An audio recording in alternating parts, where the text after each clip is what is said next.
NDA के अंदर seat बंटवारे के फॉर्मूले को भारतीय जनता पार्टी ने जहां एक तरफ तय कर दिया, तो वहीं दूसरी ओर मामला चाचा भतीजे में फंस चुका है। चाचा भतीजे के कारण भाजपा कोई निर्णय नहीं ले पा रही है।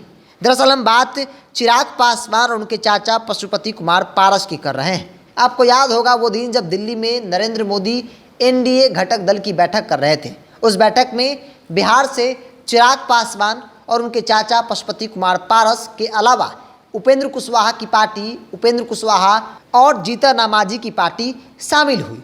उस दौरान एक तस्वीर खूब चर्चा का केंद्र बनी, जब चिराग पासवान ने अपने चाचा पशुपति कुमार पारस का पैर छूकर आशीर्वाद लिया और गला भी लगाया। तब ऐसा कहा गया कि अब चाचा भतीजे में सब कुछ ठीक हो गया है।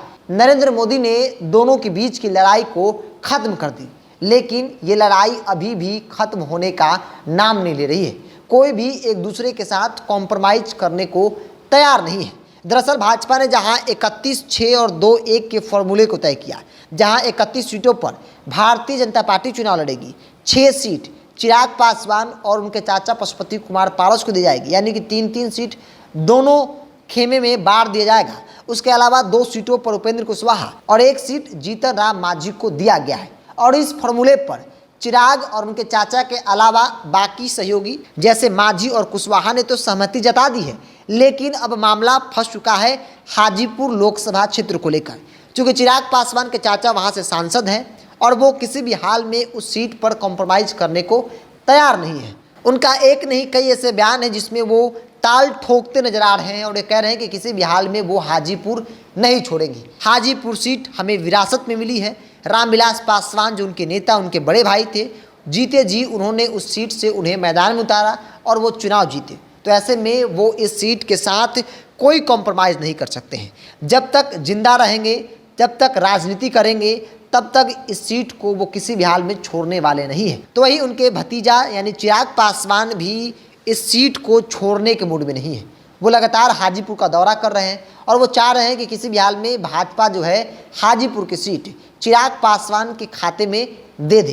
हालांकि भारतीय जनता पार्टी भी चाह रही है कि किसी भी प्रकार से चाचा भतीजे की लड़ाई को ख़त्म कराया जाए और चाचा को राज्यसभा के जरिए सदन में भेजा जाए और चिराग को हाजीपुर की सीट देकर लड़ाई को यहीं पे खत्म कर दिया जाए। हालांकि ये सब कुछ चाचा को पे डिपेंड करता है कि वो पशुपति कुमार पारस इस बात को मानते हैं या फिर नहीं मानते हैं। क्योंकि राजनीति के अंतिम दौर में है पशुपति कुमार पारस। ऐसे में राजनीति को समझने वाले लोग ऐसा मानते हैं कि अगर पशुपति कुमार पारस राज्यसभा के जरिए सदन का सदस्य बनते हैं तो फिर उनके लिए चीज़ें आसान हो जाएगी। अगर वो लोकसभा लड़ते हैं तो फिर वो फिजिकली उतने फिट नहीं हैं कि क्षेत्र में वो भ्रमण कर सके। वो राज्यसभा के जरिए भी सदन का सदस्य बन सकते हैं और ऐसे में चाचा भतीजे की लड़ाई जो है वो खत्म हो जाएगी। और अगर भाजपा के इस फैसले पर पशुपति कुमार पारस मुहर लगाते हैं, यानी कि हाजीपुर सीट छोड़ने को तैयार हो जाते हैं, शायद उन्हें लोकसभा की एकाध सीट पर फायदा मिल सकता है और आने वाले विधानसभा में भी उन्हें कुछ ज़्यादा सीटें मिल सकती है। तो जहां भाजपा ने एनडीए के अंदर चुनाव लड़ने को लेकर सीट के समीकरण फॉर्मूले को तय कर लिया, वही चाचा भतीजे के बीच हाजीपुर सीट को लेकर मामला फंसा हुआ है।